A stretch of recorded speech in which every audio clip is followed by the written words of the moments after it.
Bonjour, je suis Monsieur Foaleng Loé René.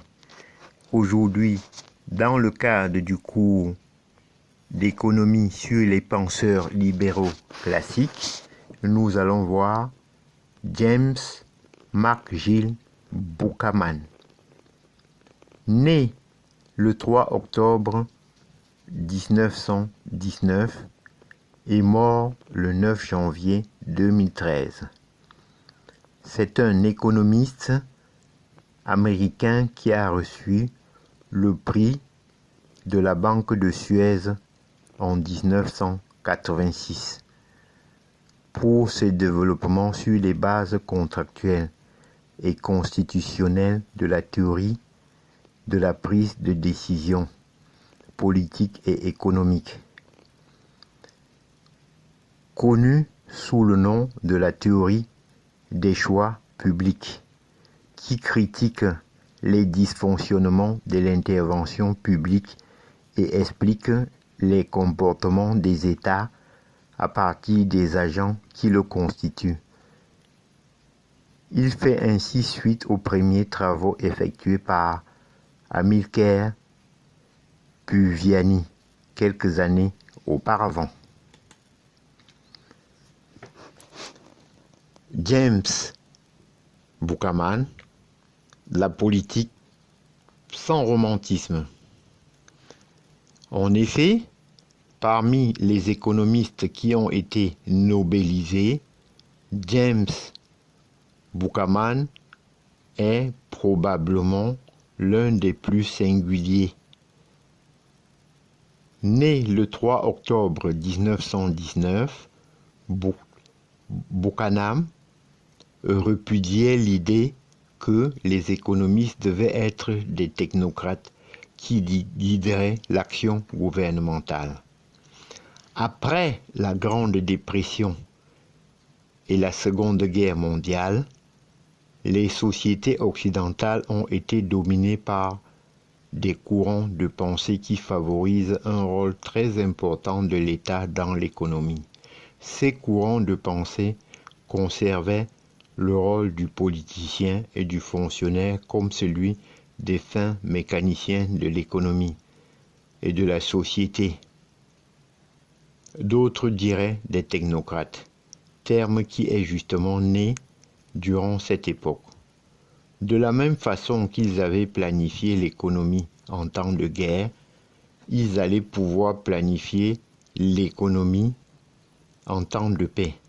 Ces courants de pensée présentaient aussi ces acteurs publics comme étant infaillibles, insensibles aux pressions extérieures et sans préférence individuelle, en opposition à un être humain faillible dont les décisions individuelles pouvaient mener au désordre social qu'aux crises. Buchanan, avec son collègue Gordon Tullock, a décidé de remettre en question ces idées. Pour eux, les politiciens et les fonctionnaires sont aussi des êtres humains faillibles qui sont mus par leurs intérêts et leurs préférences. Ainsi, ils peuvent notamment se servir de l'État à des fins personnelles. Sur la base de cette intuition, Buchanan a publié une série d'études qui ont permis de fonder un nouveau courant de pensée appelé l'école des choix publics, c'est-à-dire l'étude des mécanismes de décision gouvernementaux à partir de la science économique. À l'époque, soit dans les années 1960, cela a constitué une véritable révolution dans le monde des idées. L'objectif était scientifique. Reconnaître que si les marchés peuvent être défaillants, les gouvernements peuvent l'être aussi. Ce raisonnement était en effet révolutionnaire. Auparavant, si on voyait ou percevait une défaillance du marché, on concluait automatiquement qu'il fallait faire appel à l'action gouvernementale pour résoudre le problème. et que cette intervention serait nécessairement appropriée. La pensée de Buchanan revient à dire que la solution peut en fait être pire que le problème. La logique de Buchanan va plus loin qu'une simple critique de l'action gouvernementale. A posteriori, il a examiné comment certains problèmes sociétaux peuvent être causés par l'action gouvernementale. Dans son œuvre maîtresse The Calculus of Consent, Buchanan souligne les méfaits des politiques qui favorisent un groupe aux dépens des autres. Les coûts diffus des différences politiques. Les groupes d'intérêt comme des lobbies d'agriculteurs ou les syndicats d'employés municipaux peuvent faire des gains importants en essayant d'influencer le pouvoir politique pour que celui-ci adopte des lois qui les favorisent.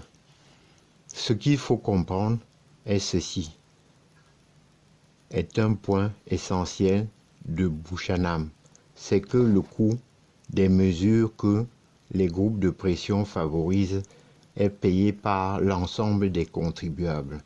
Par conséquent, le coût par personne est faible et dispersé au sein de la population en général, alors que le bénéfice pour les groupes favorisés est élevé et concentré. La gestion de l'offre au Canada est un exemple de ce phénomène. Pour les agriculteurs, qui sont relativement peu nombreux, les bénéfices de ce système représentent plusieurs millions de dollars en rente et privilèges. Pour les très nombreux consommateurs, le coût annuel de cette mesure se chiffre à un peu plus de 400 dollars annuellement. Ce n'est certainement pas un coût assez élevé pour inciter les consommateurs à manifester dans les rues. Par contre, du point de vue des agriculteurs, perdre des millions en privilèges est assez important pour bloquer les rues et emmener son auteur sur la colline parlementaire. Les contributions de Buchanan sont nombreuses et vont bien au-delà de celles discutées ici. Ces analyses étaient assez convaincantes pour lui valoir le prix Nobel de la science économique en 1986. Dans l'analyse que nous faisons de nos politiques publiques au Québec et au Canada, nous ne devrions jamais oublier ces enseignements importants. Au final, le processus politique est mené non pas par des êtres vertueux, désincarnés, mais par des êtres humains normaux, c'est-à-dire qui ne sont pas dépourvus d'intérêt, qui ont des préférences individuelles et qui répondent aux incitations de leur milieu. J'en ai terminé et je vous en remercie.